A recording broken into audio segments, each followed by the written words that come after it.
Hoje nós vamos falar sobre princípios para romper. Repete comigo, princípios para romper. Nós somos uma igreja profética, nós somos uma igreja que, através da vida do nosso bispo, Deus traz sempre um tema para o ano da igreja. Todas as igrejas Amor e Cuidado caminham um ano com um norte, com uma direção profética. E a direção para o ano de 2026 para as igrejas Amor e Cuidado é o ano do romper. Eu queria que você declarasse comigo, repete comigo, 2026, eu e a minha casa viveremos o maior romper da nossa história, para a glória de Jesus. Mas querido, Deus ele não corresponde apenas em palavras, mas em atitudes, ações. De nada adianta você declarar, você liberar essa palavra sobre a tua vida, mas você não se mover segundo as promessas de Deus. Nós sempre falamos essa frase aqui, Deus se move com quem se move. A promessa já está liberada porque há mais de 2000 anos atrás, um homem chamado Jesus Cristo de Nazaré, o Verbo encarnado, decidiu se entregar naquela cruz, para que eu e você tivéssemos vida plena. E vida plena não te isenta de problemas, porque esse mesmo homem Jesus, o Filho de Deus, diz assim, nesse mundo tereis aflições, mas tem de bom ânimo, porque eu venci o mundo. E eu e você em Cristo Jesus, somos mais que vencedores. E ponto. Ah, pastor, mas falaram, manda falar com Deus. Eu e você em Cristo Jesus, somos mais do que vencedores. 2026, de fato, vai ser o maior romper da nossa história, em todas as áreas da sua vida, seja ela ministerial, espiritual, emocional, eu não sei, mas vai ser o maior romper da sua vida, se você entendeu que vai ser pregado hoje. Deus se move com quem se move, porque senão, queridos, você vai chegar no final de 2026, e você vai culpar a igreja Amor e Cuidado, vai culpar a Deus, porque você não viveu o maior romper da sua história. Mas pastor, eu declarei lá no início do ano, eu disse que iria viver o maior romper, mas você não se moveu segundo a direção de Deus. Então não reclame depois se você não viver o maior romper. Aí você vai olhar para o lado, a Pabline está vivendo o maior romper da vida dela, e por que eu não vivo? Será que Deus ama mais a Pabline do que eu? Deus não tem filhos prediletos, mas Deus honra filhos obedientes. Anota isso, Deus não tem filhos prediletos, mas Deus honra filhos obedientes. A obediência, ela atrai o favor de Deus. A obediência, ela abre os céus em teu favor. Abraão, certa vez, quando Deus pede para ele levar o teu único filho para ser sacrificado, Abraão obedece a Deus, a direção de Deus, e ele está naquele momento, já com o teu filho amarrado, com a faca na mão, o anjo do Senhor intervém naquele momento e fala assim, ei, parou, você não precisa sacrificar o teu filho. O Senhor diz, hoje eu vejo que você me obedeceu. O sacrifício está ali, pendurado. Então quando você obedece, você é obediente a Deus, Ele abre os céus em teu favor. Por que muitos cristãos não vivem a plenitude, a abundância de Deus? Porque não são obedientes. Existem princípios, queridos, que Deus estabeleceu, que Ele não serve, na verdade não é alguns. Todo princípio que Deus estabelece não é só para o crente. Eu conheço muitos não crentes, que estão crescendo, rompendo, prosperando, e não são crentes. Mas entenderam alguns princípios. Eu conheço pessoas que não são crentes e são dizimistas. E conheço não é pouco não, são vários. Por quê? Pode ser que não concorde com alguma coisa da Bíblia, mas um princípio ele concorda. O princípio do dízimo ele carrega. Todo mês cai o dízimo dele dentro da igreja. E quando a gente vê, esse cara está gerando emprego, está gerando muitas coisas lá fora, e o crente dentro da igreja não entendeu. Eu vou ler um texto para vocês aqui, que vai nortear a nossa mensagem. O autor da carta de Hebreus está exortando um povo que conhecia a palavra. Preste atenção no texto. Abra sua Bíblia comigo, em Hebreus capítulo 5, verso 11. A palavra de Deus diz assim: quanto a isso, temos muito que dizer, coisas difíceis de explicar, porque vocês se tornaram lentos para aprender. De fato, embora a esta altura já devessem ser mestres, vocês precisam de alguém que lhes ensine novamente os princípios elementares da palavra de Deus. Estão precisando de leite, e não de alimento sólido. Quem se alimenta de leite ainda é criança, e não tem experiência no ensino da justiça, mas o alimento sólido é para os adultos, os quais, pelo exercício constante, tornam-se aptos para discernir tanto o bem quanto o mal.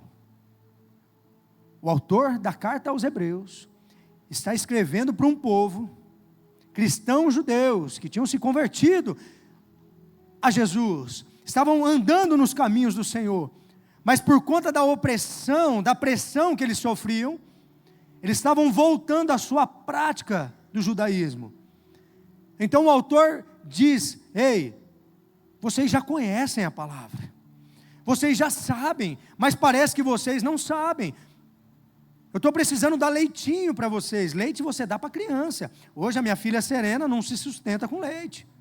Quem conhece a minha filha sabe, se deixar ela come até a cadeira. Esses dias nós tivemos uma reunião e a gente não tem uma rede de apoio. Liguei para a Perla: filha, você pode ficar com a Serena aí? Posso, pastor. Deixamos a Serena lá 2h30. Quando nós voltamos, ela falou assim: pastor, eu achei que a Serena ia morrer. Eu falei: mas por quê? O que aconteceu? Ela comeu tudo que tinha. Aí nós até brincamos, né? Depois nós vamos mandar uma compra para vocês aqui.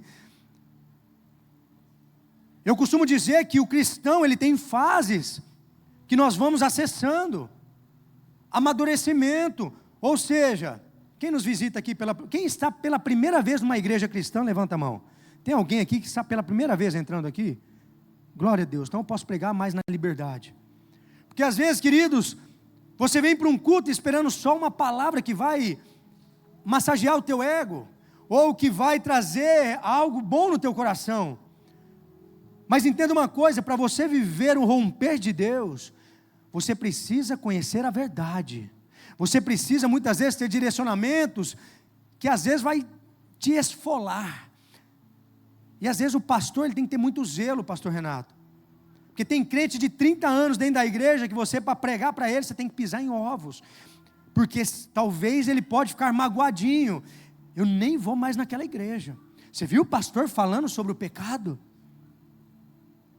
Aí a gente não entende. Se fala de prosperidade, é porque é a teologia da prosperidade. Mas quando você exorta sobre o pecado, você está errado.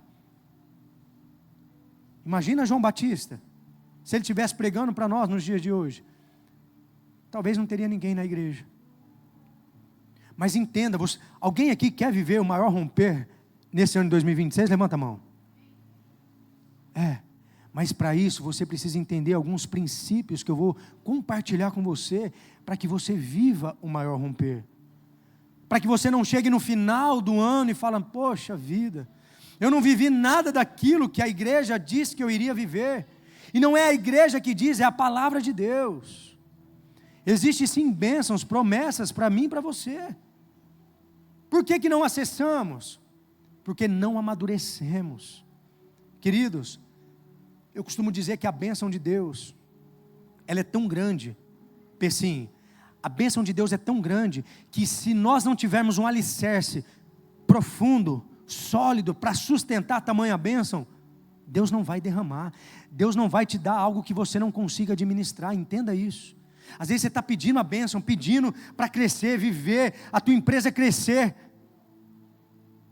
mas você não tem alicerce para sustentar a bênção. Como que você vai sustentar o que Deus quer te dar, sendo que o pouco que você tem, você administra mal? Não dá. É sobre isso que nós vamos falar hoje. Os seres humanos é uma criatura estranha.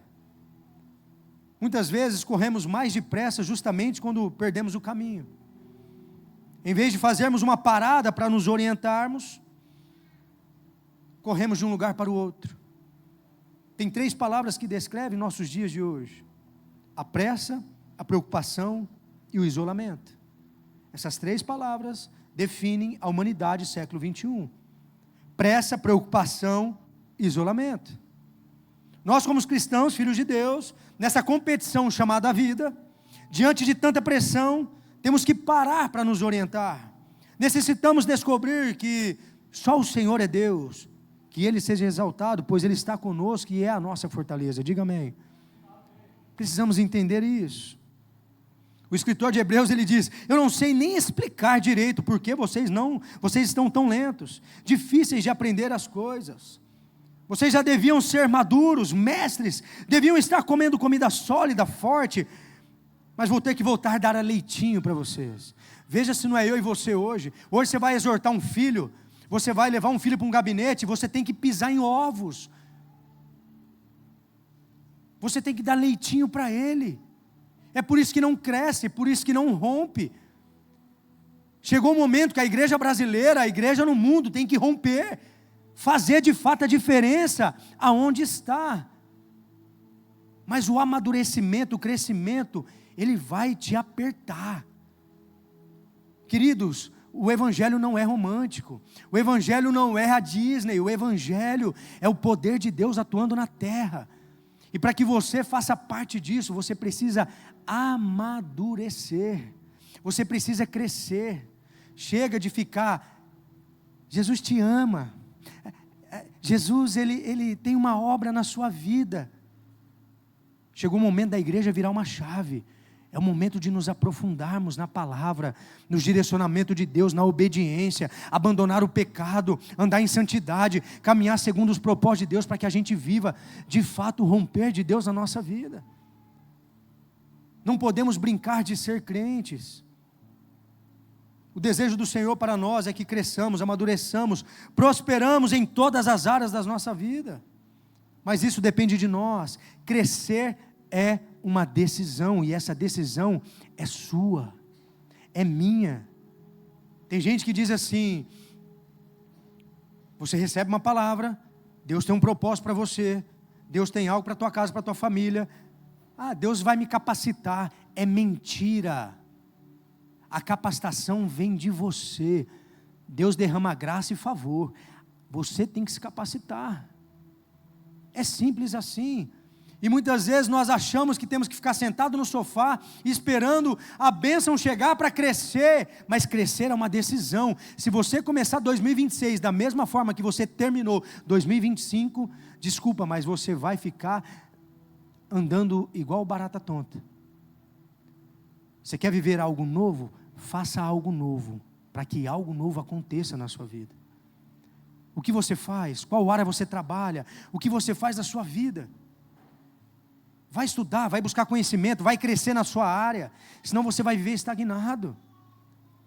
Nós já temos um planejamento para 2026, vamos sentar, eu e a pastora essa semana, temos reunião em Araçatuba, tem muita coisa para ser feita aqui no campus, nós já temos um checklist.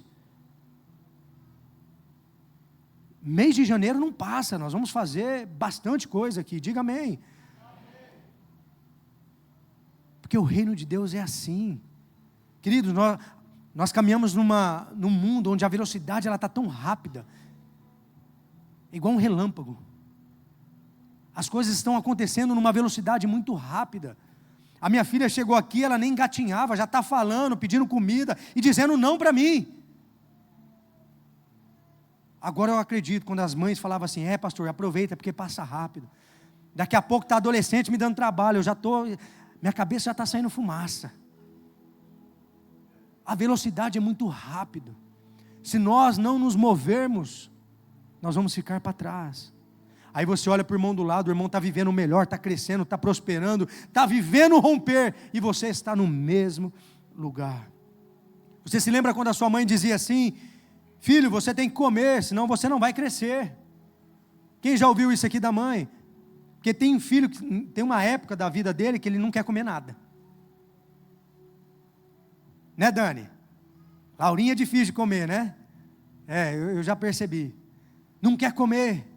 Filho, você tem que comer, senão você vai passar mal, senão você não vai crescer. Quem já não ouviu isso? E de fato, é isso. Nós precisamos estar dispostos a comer, nos alimentar da palavra de Deus. Isso aqui, queridos, é um instrumento, é um manual que Deus nos deixou, para que eu e você vivamos um maior romper da nossa história. Está aqui. Todas as respostas que você precisa estar na palavra de Deus. Isso aqui não é ultrapassado. Billy Graham diz que a palavra de Deus ela é mais atual do que o jornal de amanhã. Tudo que você precisa está aqui. Não está no pastor, não está na igreja, está na palavra de Deus. É nisso que nós precisamos nos alimentar. É na palavra. Ela vai nos direcionar. Ela vai nos dar o norte. Hoje vamos aprender alguns princípios para você crescer e prosperar na sua vida. Quem está comigo aqui, diga amém. Eu tenho 3 princípios para você. O primeiro deles é o princípio da ordem. Repete comigo, princípio da ordem. 1 Coríntios 10:40 diz: mas tudo deve ser feito com decência e ordem. Eu vou repetir, mas tudo deve ser feito com decência e ordem. Fazer tudo com decência e ordem se aplica em outras áreas além da teologia. É notável como muitas pessoas com habilidades especiais têm habilidades especiais para determinar detalhes e nuances mais exatos da sua profissão, mas não conseguem limpar a mesa e organizar a sala onde você trabalha. São suficientemente inteligentes para consertar uma máquina complexa, mas o lixo sobre a pia da cozinha pode acumular sem que você perceba. Isso é curioso, sim ou não? Mas aqui eu não estou falando dos neuróticos da limpeza, porque se tem alguém que é neurótico da limpeza, sou eu. Eu sofro, de verdade, o seu pastor sofre. Eu tenho toque. E agora eu tenho uma criança de 1 ano e 4 meses, 5 meses, que eu chego em casa, está tudo fora do lugar. Eu tenho toque. Eu chego aqui na igreja, da hora que eu entro do portão, eu vejo até o galho do coqueiro que está quebrado lá no fundo. Aí eu já mando para o seu Tião, tem um galho quebrado lá no fundo. Quem trabalha comigo sabe. Eu gosto de ordem, eu gosto de organização, principalmente na casa de Deus. Esse princípio você tem que carregar dentro de você, o princípio da ordem. Você é uma pessoa organizada? Existe ordem na sua vida? Vamos lá, vamos fazer um teste. Deixa eu fazer algumas perguntas para você. Você costuma perder as coisas? Chega geralmente atrasado em seus compromissos? Costuma adiar suas tarefas caseiras? Você é aquela pessoa que procrastina? Você já pagou alguma conta atrasada por esquecimento? Você é ágil para responder às suas correspondências? Aquelas pessoas do WhatsApp que você manda hoje, ela responde depois de 3 dias. Quantos projetos inacabados você tem? A sua escrivania fica lotada? A sua mesa onde você trabalha é bagunçada? Você consegue encontrar de imediato documentos importantes?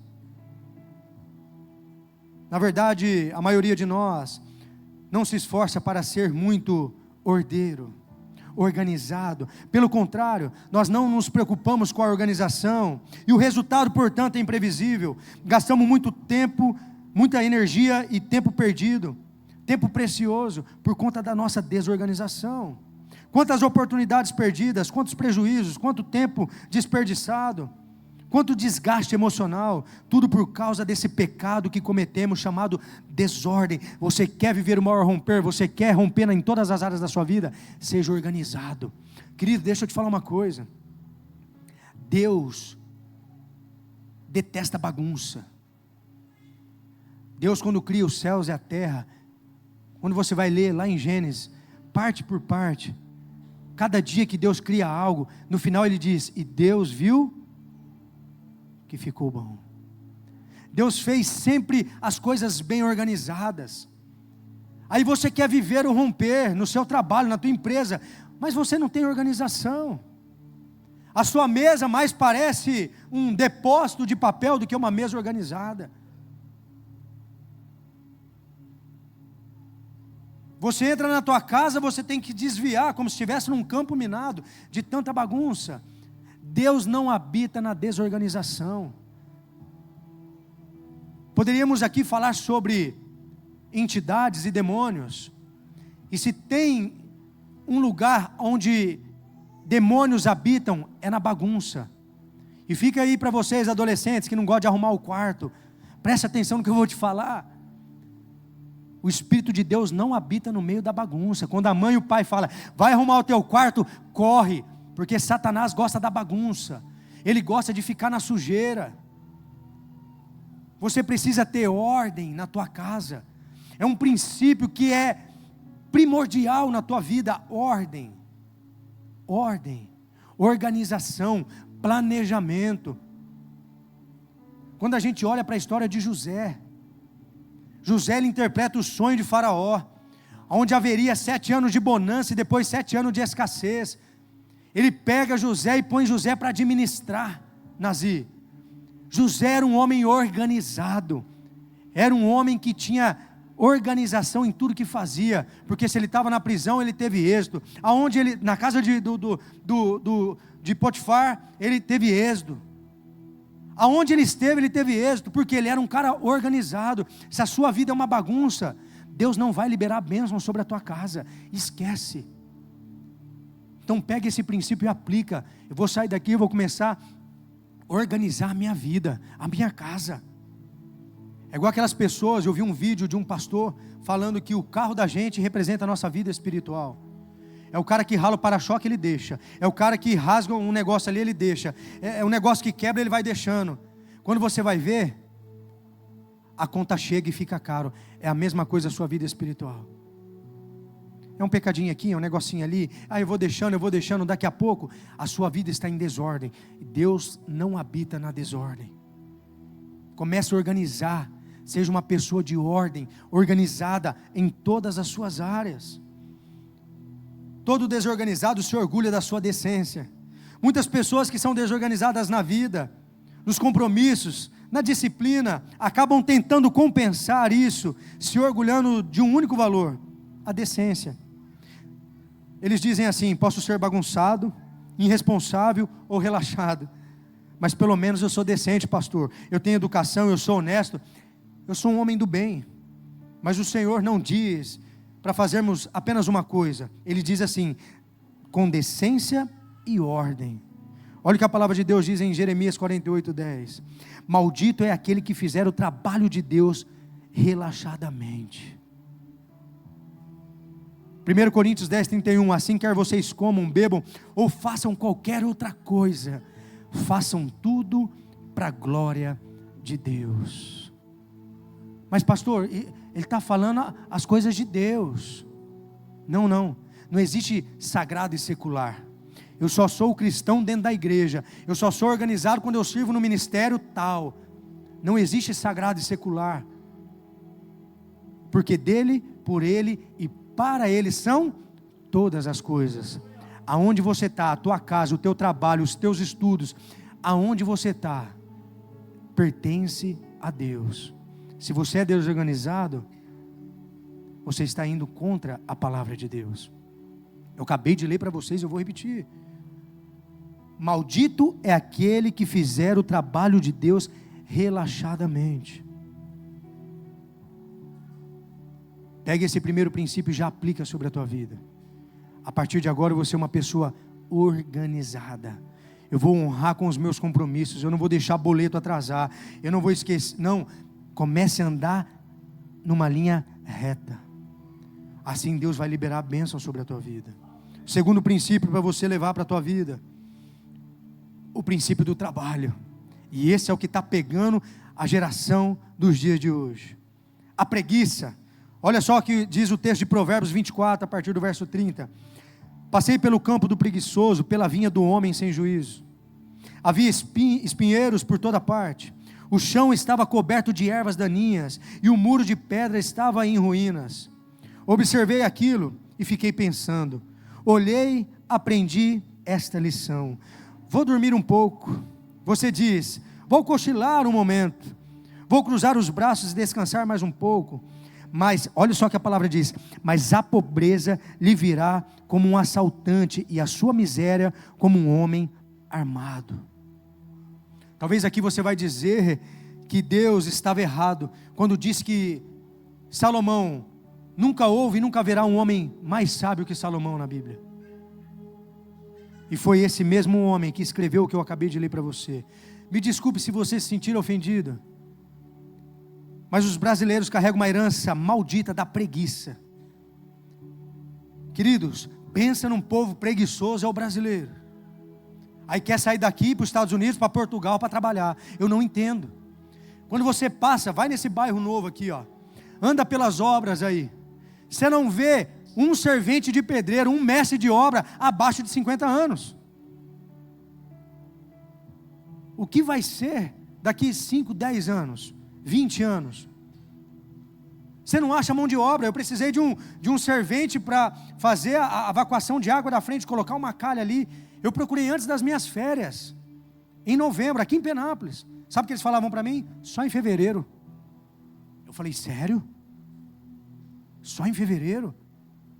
As pessoas não querem trabalhar. Hoje o brasileiro, ele entra no trabalho já pensando em pedir as contas, pôr a empresa na justiça e ficar vivendo do seguro-desemprego. Hoje o brasileiro não quer mais trabalhar. Recentemente eu vi um vídeo dessa tal da Bolsa Família. Eu vou votar no Lula, porque você acha que eu vou me livrar da minha boquinha? O cara falou desse jeito. Eu tenho Bolsa Família, eu recebo, fulano recebe, eu falando, só na minha casa é 3 Bolsa Família. Você acha que o cara vai querer trabalhar? A gente vê tanto homem forte no semáforo pedindo dinheiro. Vai trabalhar, homem. Trabalho tem, mas as pessoas não querem. As pessoas não querem trabalhar e quer viver o romper. Quer ficar sentado no sofá. Queridos, eu tenho um tique, a minha esposa sabe. Segunda-feira é minha folga. Segunda-feira é o dia da minha folga. Domingo, espiritualmente falando, me suga demais. São 2 cultos. Domingo, segunda-feira eu descanso. Não quero resolver problema de ministério, eu quero descansar o meu coração e a minha mente.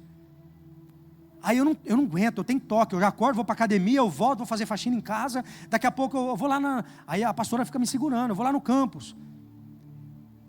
Se tem uma coisa que teu pastor gosta é de trabalhar. Eu não consigo ficar meio período no sofá na minha casa, eu não consigo, me dá um negócio dentro de mim.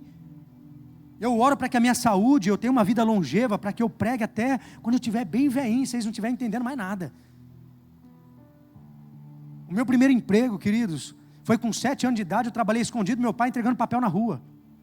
Eu era gordinho, cheguei em casa todo assado, e ele percebeu, e ele descobriu, ele quase me arrebentou. Com 7 anos de idade eu fui entregar papel na rua. Já trabalhei de garçom, de copeiro, já ajudei na cozinha. O que mais que eu fiz? Só não roubei, mas já trabalhei de tudo quanto é coisa. Sempre gostei de trabalhar, saí da minha casa com 17 anos de idade. Com 19 anos já tinha minha casa, meu carro e minha moto. Sempre gostei de trabalhar. Hoje ninguém quer trabalhar. As pessoas querem ficar dormindo em casa, querem ficar no sofá.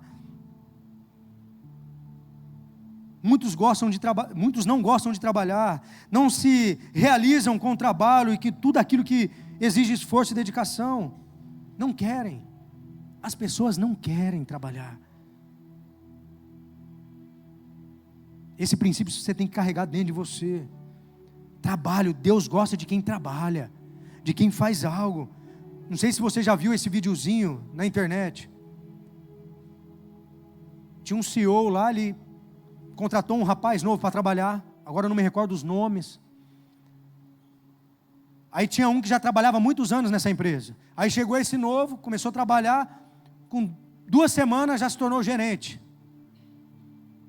Aí esse mais antigo chegou no dono da empresa e falou assim, mas eu estou aqui faz tantos anos, e por que ele chegou agora e já está sendo levantado? Aí o patrão pega uma nota de R$10, falou assim, ó, desce lá embaixo, era um prédio, e compra R$10 de banana para mim. Aí o funcionário desceu, o mais antigo, voltou com os R$10 e falou assim, ó patrão, desci lá, o cara da venda falou que acabou a banana, vai chegar só amanhã, e estou aqui seus R$10. Aí ele falou, agora senta aí. catou, interfonou pro que ele tinha colocado de gerente. Ele chegou na frente do outro e falou assim: ó, estou te dando esses R$10, desce lá embaixo na venda, compra R$10 de banana para mim. O cara desceu, voltou, agora eu não me recordo, faz tempo que eu vi isso. Não sei se foi com maçã, com alguma fruta, mas esse cara chegou e falou assim: ó, patrão, a banana não tinha, mas eu trouxe essa fruta aqui para você não ficar com fome, já deixei meu contato com o cara da venda, chegando a banana ele vai me ligar, amanhã eu pego a banana e trago para você. Ele olhou para o mais antigo e falou assim: tá vendo? É por isso. As pessoas querem título, elas querem função, querem serem promovidas, mas não fazem o que de fato é para fazer. Hoje, era umas 7h40 da manhã, eu recebi um áudio de uma filha da igreja. Ela veio trazer o marido para servir, ia voltar no horário do culto. E se você olhar nessas árvores aqui, tem umas plaquinhas com alguns versículos, algumas frases, e uma delas tem um QR Code, que você, colocando a tua câmera do celular, você vai acessar uma playlist de louvor. E como choveu, é um adesivo, o adesivo estragou.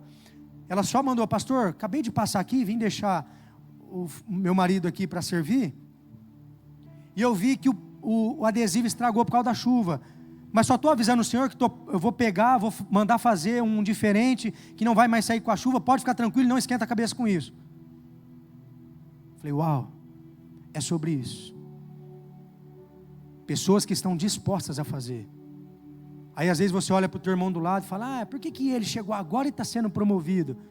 Você estava aqui até hoje e não fez o que era para ter feito. A Bíblia fala que quando você é fiel no pouco, Deus coloca sobre o muito. Mas pastor, meu patrão não me vê, meu patrão não me reconhece. Mas o Senhor é aquele que vê, é o Roi, o Deus que tudo vê. Ele está te vendo, e quem vai te promover não é o teu patrão, é o Senhor. Se Ele acha que você não tem valor nesse lugar, Ele vai abrir outra porta e você vai romper em outro lugar.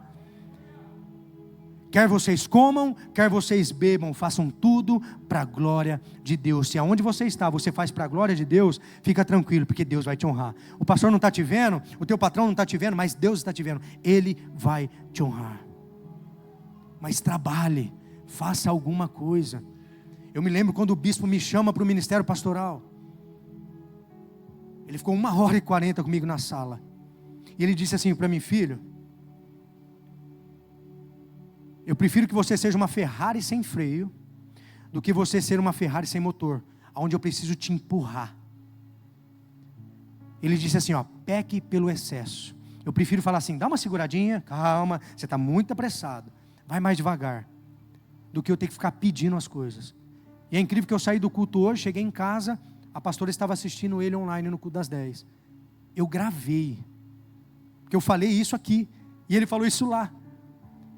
Ele falou que ele chega lá na igreja, porque lá é um campus muito grande, dá 5 daqui. Ele adora ver alguma coisa que está fora do lugar, quebrado. Ele não vai no gestor no primeiro momento, quem é responsável.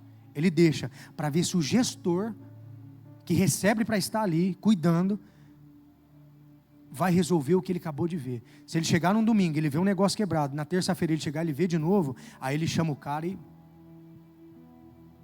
Você tem que declarar o shalom de Deus na tua casa. Shalom significa nada quebrado, nada faltando, nada fora do lugar. Se tem algo quebrado, faltando e fora do lugar da tua casa, o shalom de Deus não habita lá. Se você viu algo quebrado dentro da igreja, você é membro dessa igreja, manda uma mensagem para o pastor: pastor, passei por ali, vi um negócio fora do lugar, está quebrado, eu não dou conta de ver tudo. Nós instalamos 2 ar-condicionados depois do Natal, porque o Natal foi um caos de calor. Na véspera de ano, estava eu e o instalador de ar, lá de Araçatuba, até quase 11h30 da noite no teto da igreja, eu e ele instalando as máquinas de ar. Se tem uma coisa que eu não tenho preguiça é de trabalhar. Aí testamos o ar, tudo bem, aquele ar começou a pingar no domingo. Já mandei um vídeo para ele, no outro dia ele já veio, já arrumou o ar que estava pingando. Nada quebrando, nada faltando, nada fora do lugar. Mas isso vai exigir de você o quê? Trabalho. Você precisa fazer.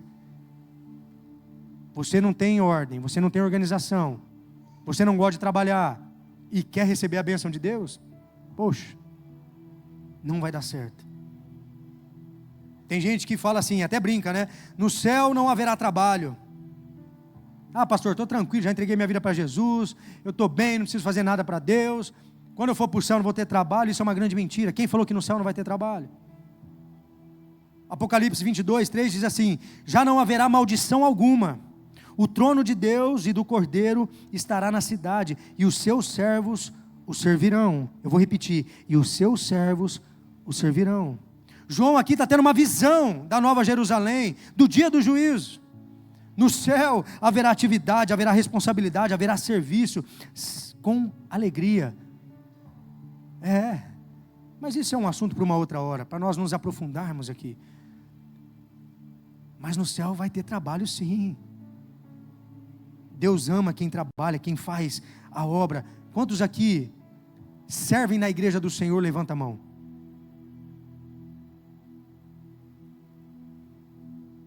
Comece 2026 declarando: eu e minha família vamos servir ao Senhor. Escolha pelo menos um culto no domingo para servir na casa de Deus.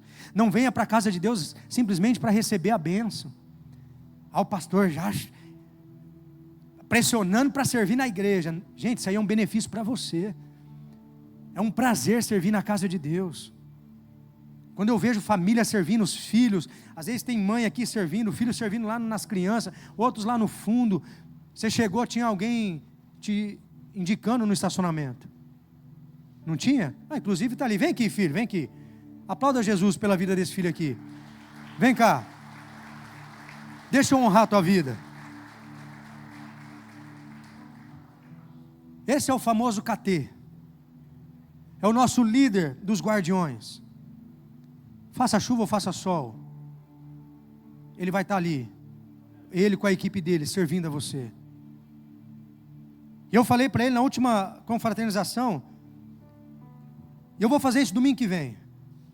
Domingo que vem eu vou vestir o colete e vou ficar servindo com você ali. E depois eu venho pregar. Porque servir é uma honra. Coloca isso no teu coração. Escolha um culto para você servir. E às vezes viaja, e ele fica mal quando ele viaja, porque às vezes ele tem que pegar a estrada, fica dias fora. Ele fica mal quando não serve. Às vezes, ele é do grupo do Strong Brother, da liderança, e às vezes nós temos algumas demandas para fazer, uma limpeza e tal, né? Até mandei esses dias mandei, né? Falei: quem estiver aí, vem para cá ajudar. E ele fica mal, porque não está servindo. Pô, paizão, eu estou viajando, eu queria ajudar mais. Mas sempre quando está na cidade, está servindo ao Senhor. Aplauda mais uma vez a vida dele.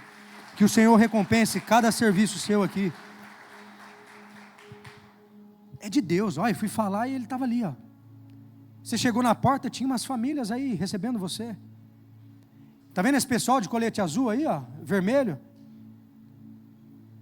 Estão orando por você. Estão guerreando no mundo espiritual, porque Satanás, ele é sujo, ele quer te confundir, quer jogar coisa na tua mente durante a palavra. Eles estão guerreando. Antes de você chegar, eles já estavam orando por vocês ali. Escolha um ministério para você servir. Sei lá, qualquer coisa. Mas faça algo para Deus. O sábio grita um aviso de Deus: a pobreza lhe virá como um assaltante, e a sua miséria como um homem armado. Quem ama o sono nunca prosperará. Quem ama o sono nunca prosperará. Provérbios 26, 13 diz assim: o preguiçoso diz: lá está um leão no caminho, um leão feroz rugindo nas ruas.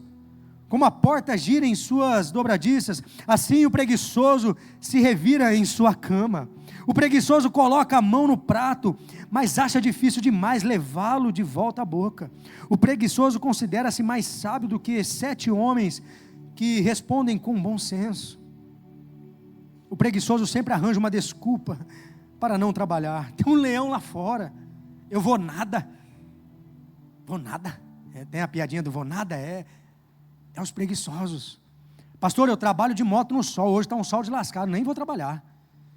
Pastor, eu trabalho de moto e está chovendo, vou mandar um atestado. Não gosta de trabalhar, fica dando desculpa. Quantas vezes você já disse: vou largar de ser bobo, não adianta trabalhar assim não, pastor, ninguém me valoriza. Provérbios 6,6 diz: observe a formiga, preguiçoso, reflita nos caminhos dela e seja sábio.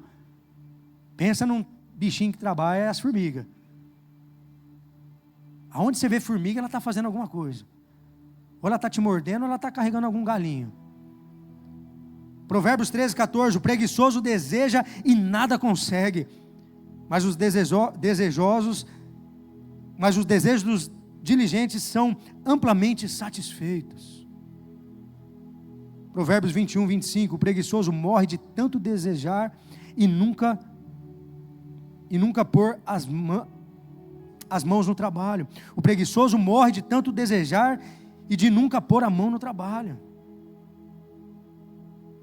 É engraçado que veio o rapaz aí fazer o trabalho para mim, o pedreiro, veio ele, a esposa e um adolescente, devia ter os seus 15 anos. E eu parei para observar, o senhor trabalhando, a senhora carregando a carriola, e o menino chutando pedrinha, tum, tum, e a mãe carregando a carriola. Eu não vou falar, né? A minha vontade é falar, ô moleque, vai trabalhar, vai deixar tua mãe trabalhando, não tem vergonha na cara não? A mãe carregando a carriola. Temos que orar por essa próxima geração, porque senão não sei o que vai virar não. E o terceiro princípio, o louvor já pode subir. O princípio da perseverança, perdão. Princípio da perseverança. 1 Coríntios 10, a partir do verso 1. Olha só o que a palavra de Deus diz. Porque não quero, irmãos, que vocês ignorem o fato de que todos os nossos antepassados estiveram sobre a nuvem e todos passaram pelo mar. Em Moisés, todos eles foram batizados na nuvem e no mar. Todos comeram do mesmo alimento espiritual e beberam da mesma bebida espiritual, pois bebiam da rocha espiritual que os acompanhava, e essa rocha era Cristo. Contudo, Deus não se agradou da maioria deles, por isso os seus corpos ficaram espalhados no deserto. Essas coisas ocorreram como exemplo para nós, para que não cobicemos coisas más, como eles fizeram. Não sejam idólatras, como alguns deles foram, conforme está escrito: o povo se assentou para comer e beber, e levantou-se para se entregar à farra. Não pratiquemos imoralidade, como alguns deles fizeram, e num só dia morreram 23.000. Não devemos pôr o Senhor à prova, como alguns deles fizeram, e foram mortos por serpentes. Queixem, como alguns deles se queixaram, e foram mortos pelo anjo destruidor. Essas coisas aconteceram a eles como exemplo, e foram escritas como advertência para nós, sobre quem tem chegado ao fim dos tempos. Assim, aquele que julga está firme, cuide-se para que não caia. Queridos, aqui a palavra está falando sobre o povo que saiu do deserto, rumo aonde? A terra prometida. Existe uma terra prometida para você, diga amém. Existe uma promessa de Deus, só que existe um caminho, e nesse caminho, se não houver perseverança, você não vai alcançar. O que o apóstolo está dizendo aqui para nós é: ei, isso foi escrito para que vocês não cometam os mesmos erros. Comeram do mesmo pão, do maná, beberam da mesma água da rocha que era Cristo, atravessaram o mar vermelho juntos, mas não acessaram a promessa. Por quê? Porque não perseveraram. Você quer viver o romper, mas não quer perseverar. As dificuldades vêm, você se dobra para o pecado, as coisas não vão da forma que você quer, você desiste da tua fé. Moisés sobe no monte da transfiguração, demora para voltar. Eles pressionam Arão, seu irmão, para construir uma estátua para que eles adorassem e tivessem a direção para onde eles deviam andar. Veja se não é eu e você nos dias de hoje.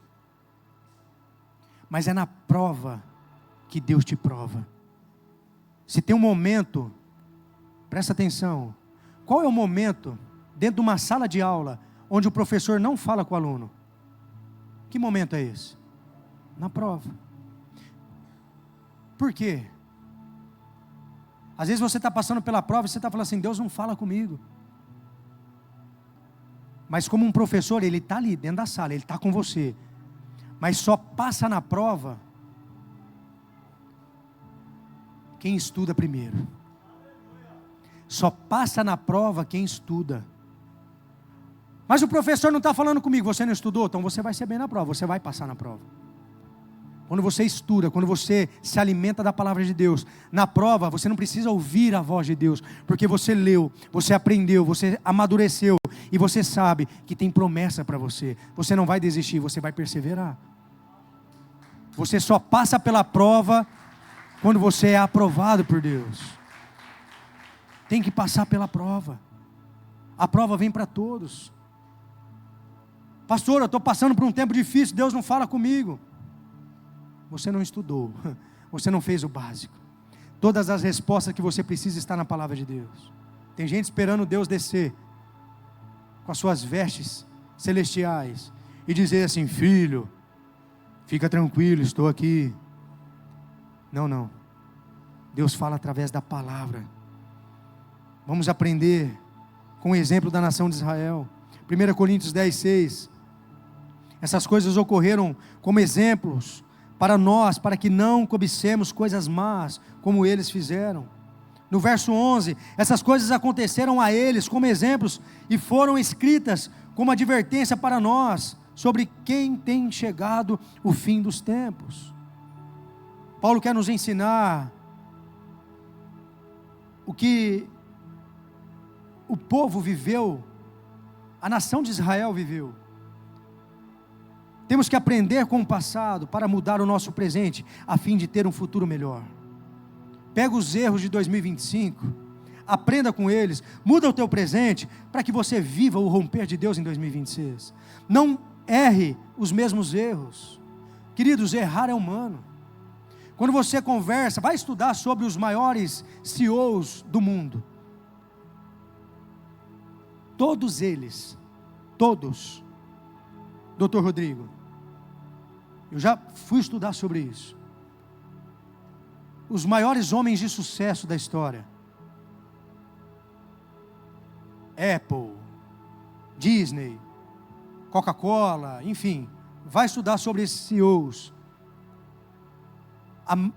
Todos ou foram abusados, foram abandonados, ou quebraram 5, 6, 7, 10 vezes.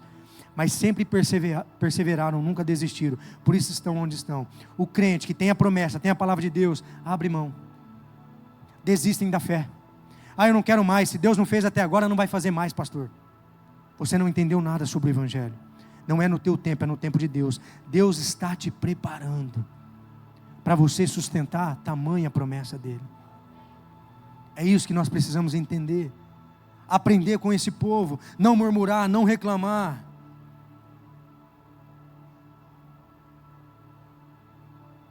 Contudo, Deus não se agradou da maioria deles, por isso os seus corpos ficaram espalhados no deserto. Toda a nação de Israel que saiu do Egito, uma terra prometida, não entrou, só Josué e Calebe. E os filhos, a próxima geração que veio, que eles tiveram ali no deserto. Eles saíram do deserto com a promessa, mas não acessaram a promessa. Por quê? Não perseveraram. Pelo contrário, murmuraram, se declinaram para o pecado e se revoltaram contra Deus. O que eu mais ouço dos cristãos é os cristãos revoltados com Deus. A única pessoa que pode atrapalhar as bênçãos de Deus na sua vida é você mesmo. A bênção está liberada, o favor está liberado. Você só precisa acessar o que Deus tem liberado sobre a tua vida. Diga amém. Se coloque em pé, eu quero orar por você.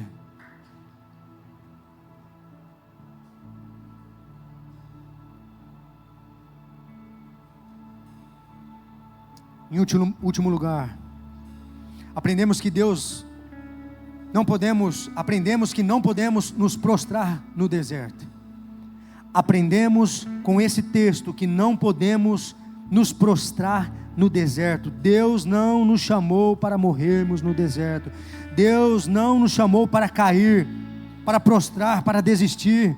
Portanto, se vocês pensam que está de pé, cuidem para que não caiam. Tem gente que bate no peito, arrota crentice, porque eu sou cristão velho, eu não tenho problema. Cuidado, você que está em pé, cuidado para que não caia. A palavra está sendo clara. Cuidado para que não caia. Eu sempre digo isso para os meus filhos espirituais. Você pode vir com o seu maior erro aqui comigo. Eu nunca vou desistir de você. Por 2 motivos. Por 2 motivos. 3. Tem 3 motivos que eu, como pastor, nunca vou desistir de você, independente do teu erro. Primeiro, Deus não desistiu de mim. E Deus não desistiu de você. Segundo, antes de conhecer Jesus, eu era a pior pessoa que eu poderia imaginar. E um homem olhou para mim, viu em mim o que nem eu via, mas Deus via, e me trouxe para perto. Esse homem se chama Bispo Marcelo Toschi. E eu errei muito com ele, e mesmo assim ele nunca abriu mão de mim. E terceiro, um dia o teu pastor pode errar com você, e eu tenho certeza que se um dia o pastor errar com você, metade da igreja sai. A metade da igreja vira as costas para o pastor. Isso é natural da igreja. Por isso que a palavra fala: você que está em pé, cuidado para que não caia. Para de bater no peito e achar que você é o bonzão. Se humilhe, reconheça que você é fraco. A força que você carrega vem do Senhor. Quando sou fraco é que sou forte. Maior é aquele que habita em você do que o que habita no mundo. Pare de achar que você é bom. Pare de achar que você consegue sozinho. Você vai cansar. A Bíblia fala que um cordão de 3 dobras não se rompe tão fácil. Temos que andar em unidade, porque quando um cair, o outro vai lá, estende a mão e levanta. Hoje nós vivemos a geração dos juízes. A gente está mais preocupado com o cisco no olho do outro, mas não nos preocupamos com a trave que está nos nossos olhos. Olhamos para o pecado do outro, mas não olhamos para o nosso pecado. E o Evangelho não é dessa forma. O Evangelho não é assim. Então você que está em pé, cuidado para que não caia. Pare de achar que você é espiritual demais. Cuidado com a autoconfiança espiritual. Cuidado com o orgulho religioso. Cuidado em achar que isso nunca vai acontecer com você. Confiança sem vigilância gera queda. Confiança sem vigilância gera queda. Nós dependemos inteiramente do Senhor. Se não for por Ele, nós não vamos a lugar algum. Aquele que está em pé, cuidado para que não caia. Pastor, essa luta é grande demais para mim. Essa batalha que eu enfrento é grande demais. Eu não consigo. 1 Coríntios 10, 13, a palavra diz: não sobreveio a vocês nenhuma tentação que não fosse humana, mas Deus é fiel e não permitirá que vocês sejam tentados além do que podem suportar. Pelo contrário, justamente com a tentação proverá livramento para que vocês a possam suportar. Não venha falar para mim que essa tentação é forte demais. A palavra está falando que tem um escape, e esse escape se chama Jesus. Ele é o teu escape. Basta você se aprofundar mais, você mergulhar mais, para que você viva um romper. Entenderam? Ordem, trabalho, perseverança. Não desista. Vai viver o maior romper? Você vai, eu estou declarando sobre a tua vida agora. Você, a tua casa, a sua descendência, porque vai deixar um legado. Vai viver o maior romper da sua história. No seu casamento, na sua empresa, nos seus negócios, na sua vida espiritual, na sua vida emocional. Eu libero essa palavra sobre a tua vida agora, em nome de Jesus. Eu quero orar por você. Sai do seu lugar, vem aqui. Eu quero orar pela tua família, pela tua casa. A nossa equipe quer orar por você. Hoje é um dia de você dizer: Senhor, eu estou pondo um basta hoje. Meu 2026 vai ser diferente. Eu estou deixando de lado a procrastinação. Eu estou deixando de lado a bagunça que é na minha casa, nos meus negócios. Eu vou pôr ordem a partir de hoje. Eu vou caminhar segundo a tua palavra. Não é o que o pastor disse, mas é o que a palavra diz. A palavra de Deus é o próprio Deus se descortinando diante de você. Nada que eu disse vem de mim, é a palavra do Senhor. Ele quer alinhar a tua vida, Ele quer alinhar os propósitos dEle sobre a tua vida. Basta você se alinhar a Ele. Alinha o teu coração, abre o teu coração, rasga o teu coração na presença dele. Fala: Senhor, eu quero mudar, eu quero viver o maior romper, na minha casa, nos meus negócios, no meu futuro. Fale com Deus agora, converse com Ele. Porque a minha alma esperou a fonte da vida que me encontrou. És o dom de Deus, o Messias, o meu Salvador. É Ele, por Ele que eu estou gastando a minha vida, perdendo tudo por amor e com alegria, dono dos meus dias. Eu declaro um destravar sobre a tua vida agora. Por Ele que eu estou gastando. Seja destravado na mente, no coração. Seja destravado em todas as áreas, em nome de Jesus. Em todas as áreas, seja destravado agora. Eu destravo o seu destino profético em nome de Jesus. Em nome de Jesus. Eu declaro um destravar sobre a tua vida. Tudo aquilo que estava enterrado, eu chamo a existência as verdades de Deus sobre a tua vida. O maior romper da sua história. Em nome de Jesus. Em nome de Jesus. Seus melhores dias, meses e anos estão por vir para a glória de Deus. Soberano em poder virá,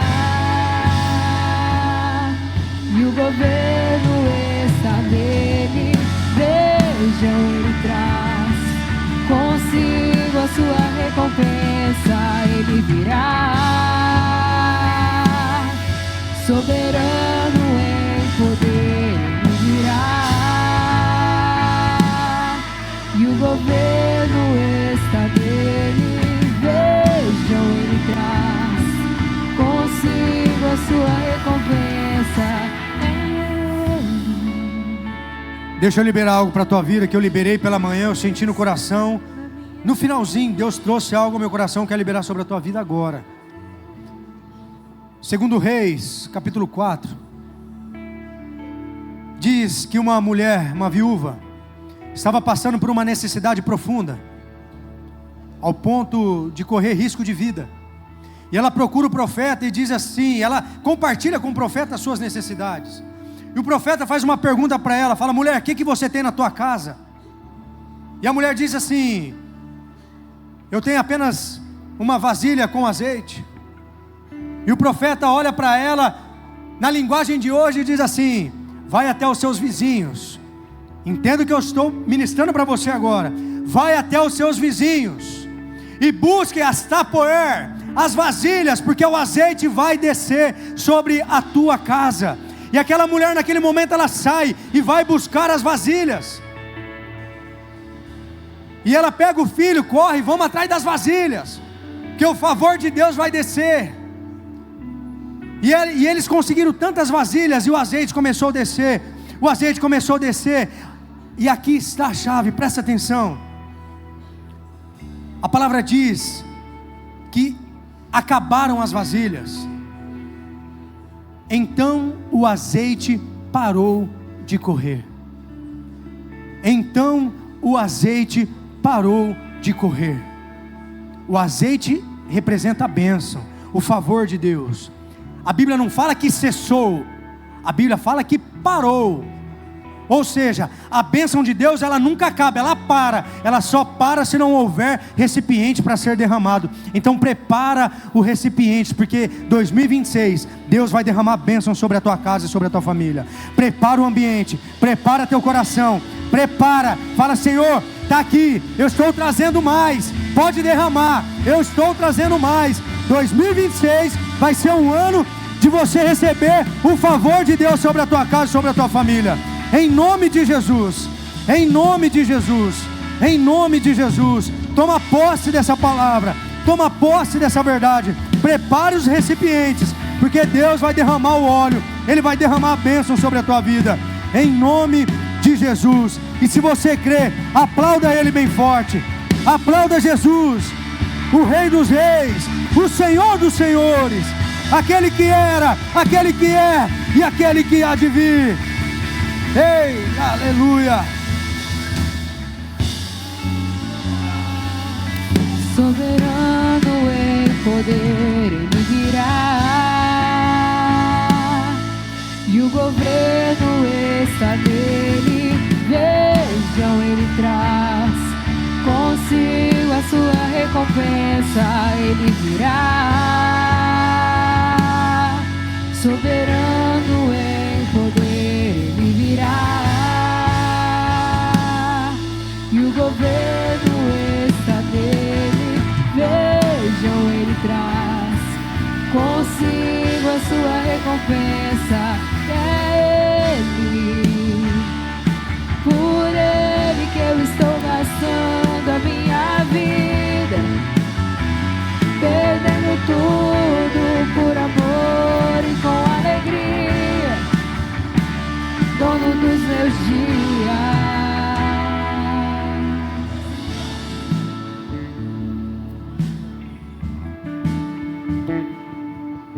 Eu quero declarar uma restauração sobre o teu casamento. Eu sinto em orar por casamentos aqui. 2025, Satanás tentou a tua casa. Eu quero declarar um revestimento do alto sobre o teu casamento agora. 2026 vai ser um ano de fortalecimento no teu casamento. Eu declaro mais unidade, mais a proximidade entre você e o teu cônjuge. Porque deixa eu te falar uma coisa, Deus não faz nada só em você ou só nela. Ele faz nos dois. E o que Deus tem preparado para você, casal, é algo extraordinário. Juan, toma posse. O que Deus tem preparado para você e a tua esposa, a partir da renúncia que vocês fizeram, é algo extraordinário. E mesmo que vocês olhem com os olhos naturais e muitas vezes não conseguem enxergar, é batalha, está acontecendo, é batalha, é batalha, é batalha. Persevere, permaneça, porque Deus vai honrar vocês.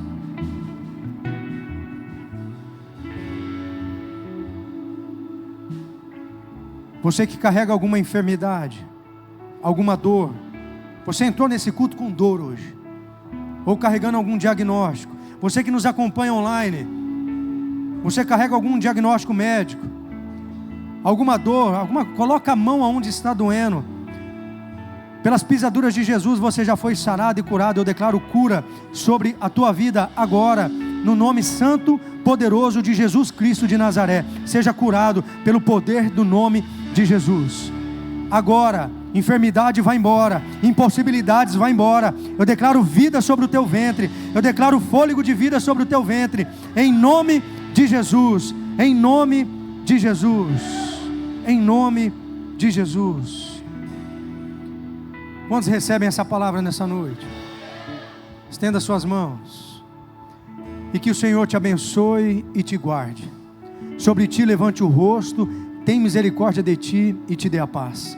Que o amor de Deus, o nosso Pai, a graça maravilhosa de Jesus, o Filho, as doces e ricas consolações do amado Espírito Santo vos sejam multiplicados hoje e para todos sempre. Amém, amém.